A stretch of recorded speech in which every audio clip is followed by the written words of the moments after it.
আসসালামু আলাইকুম গাইস, আশা করি সকালে অনেক ভালো আছেন। জি আলহামদুলিল্লাহ আমি অনেক ভালো আছি। 31st নাইট উপলক্ষে কিছু বলা দরকার। যে ব্যক্তি নিজের ধর্ম ব্যতীত অন্য ধর্মের অনুষ্ঠান, অন্য ধর্মের রীতিনীতি পালন করবে, সে তাদের দলেরই একজন। অর্থাৎ আপনি যদি 31st নাইট উপলক্ষে এই দিনটা উদযাপন করেন, আতশবাজি ফুটিয়ে, কেক কেটে বা এনিথিং অন্য কিছু যাই হোক যদি পালন করেন, তাহলে আপনি সেই ধর্মেরই অবলম্বনকারী হবেন। সো আমরা মুসলমান হয়ে এই 31st নাইট দিনটা পালন করব না।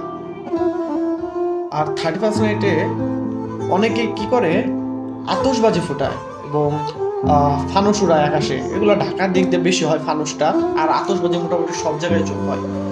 আপনি যখন আতশবাজি বা ফানুসটা উড়াবেন, ফানুসটা যখন আকাশে উড়াবেন, ফানুসটা এক পর্যায়ে যে এটা নিঃশেষ হয়ে যাবে, বলতে উপরে যে পলিথিনটা দেওয়া থাকে ফানুসে, পলিথিনটা ছিঁড়ে যায়, মানে আগুনের তাপে গলে যায়। গলে যাওয়ার পর সেটা আবার নিচে পড়ে।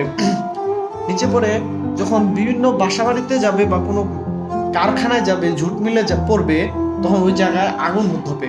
এটা সচরাচর ঘটে, সচরাচর। আবার আতশবাজি যখন ফুটাবেন, তখন আতশবাজি আকাশে যায় ফুটে, এতে পাখিদের অনেক সমস্যা হয়। পাখিদের সমস্যা হয়, পাশাপাশি ওই এলাকার আশেপাশে মানুষজন যারা থাকে, বৃদ্ধ আছে, তারপরে অনেক ছোট বাচ্চা আছে, ওরা অনেক ভয় পায়। অনেকে আছে আবার হার্টের রোগী, তাদের জন্য সমস্যা হয়। এইসব কারণের জন্য আতশবাজি ফোটানো যাবে না এবং এই দিনটাকে উদযাপন করা যাবে না। যাই হোক, আশা করি আমার এই ছোট্ট ভিডিওর মাধ্যমে, শর্ট মেসেজের মাধ্যমে আপনারা বুঝতে পেরেছেন এটা আমাদের করা যাবে কি যাবে না। 31st নাইট উদযাপন করা থেকে দূরে থাকবো, আর আতশবাজি ফানুস উড়াবো না। এগুলো থেকে নিজেকে বিরত রাখবো এবং অন্য কেউ যদি উড়ায় তাকে আমরা বাধা দেব। ধন্যবাদ। আসসালামু আলাইকুম।